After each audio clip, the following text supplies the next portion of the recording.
What's up YouTube? Barcode here, bringing you another Epic 7 video. This video is going to be about the new raid, the Asmakalis, whatever.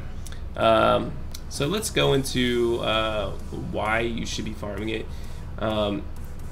Even at any stage of the game, you definitely should be farming it. The gear that you can get from it, especially the immunity set, is huge, and especially for arena. It's, not necessarily will be good for PvE wise, but you should definitely go ahead and farm it if you are trying to get higher up into the arena level. Okay, now depending on the progression where you're at in game, like for me, free to play, trying to defeat some of these bosses is really hard. Okay, and you really want to be farming this, but depending on where you're at, you should just ignore the bosses, even though they do have the chance to drop moonlight summons and stuff like that and better gear. You should still farm it and just not farm the bosses, and I'll kind of show you a pathway to be able to do that. So here's the map of the new Labyrinth. Okay, now every single edge, which is right here in this corner, up here, over here, down here, they all have bosses to it. Okay, now the thing with that is you don't necessarily have to go to them. I mean, you could walk around and do this little figure 8 and just collect all the loot you can from it, because it drops tier 5 gear for one. It drops gold. It's very good for you. Okay, and whereas the other labyrinths, depending on where you're at too, they might not be able to drop the tier 5 gear. So it's definitely somewhere that you should farm at least once. What I like to do is I save up my labyrinth tokens till I get 3, and then I drop down the 2. I drop down the 1 after I use this here, because it costs 2 tokens to get in, and then I just wait till the next day and then farm it again. I'm not really doing the normal labyrinth anymore, unless I have a surplus of labyrinth tokens, and maybe I'm trying to go to bed and I haven't done labyrinth today. So I'll just do an easy 1 token one, so I can just not waste any tokens, if that makes sense. Because if you're at 3 tokens and the reset comes, you're still going to be at 3 tokens. You don't go to 4. So you should always at least use 1 every day and not be at max. But if you are paying attention to the game, then you should definitely go ahead and do the new raid, because it does drop pretty decent gear. Even if you can't get very far, you do start the labyrinth with higher morale. So you start with 70. Now, as you can see through the help token, as long as you stay above 30, you get 10% extra health. So what I typically do is I get down to like 40 or even like around 30, and then that's when I'll use my my camp, so I can raise the morale of my characters, so I can stay above that 30 threshold, so that you can have as much health as possible. But yeah, I mean, you should definitely farm it no matter what at the progress of your game. A couple different things too.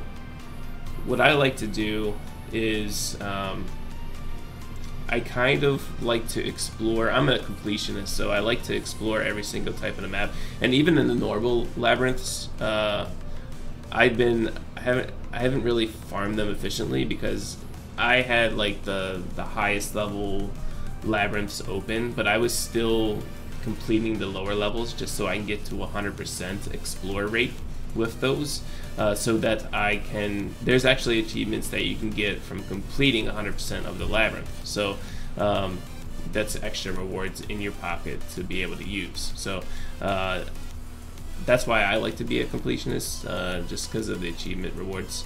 But if you're at a point in the game where you're just trying to progress faster, then you should definitely farm the highest labyrinth there is. And right now, that is this raid, the Asmakalas, or whatever you want to call it. So, but yeah, for team comp wise, I would definitely bring, because of the longevity of it, I would definitely bring, and to be safe, because when you die, it's such a time waster. So I would bring a healer and a support for your team, and then just bring either 2 DPS or, you know, a knight and a warrior, or a knight and a DPS or whatever. Because when you just don't want to die. Like if you die, if you're not paying attention, it's just a big waste of time. And you keep your tokens, obviously, but you have to restart the whole thing over. And labyrinths do take the longest amount of time, because there's obviously more room to explore. So it's just beneficial. That's how I do it.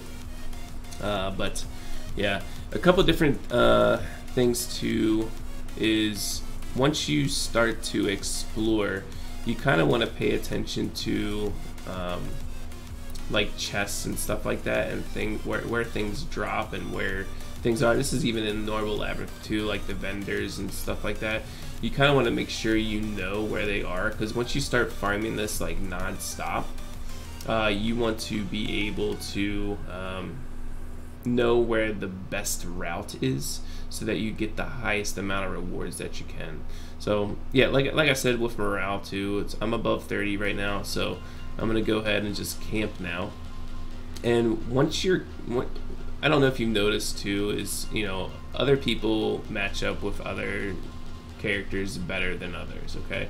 So once you find like a good combo of raising friendship, you should always use those same two conversations every single time. Like Cecilia, I use Joyful Memory, which increases the friendship level of everybody, and the morale at the highest level. And then I use Kise's, which I know raises everybody's as well.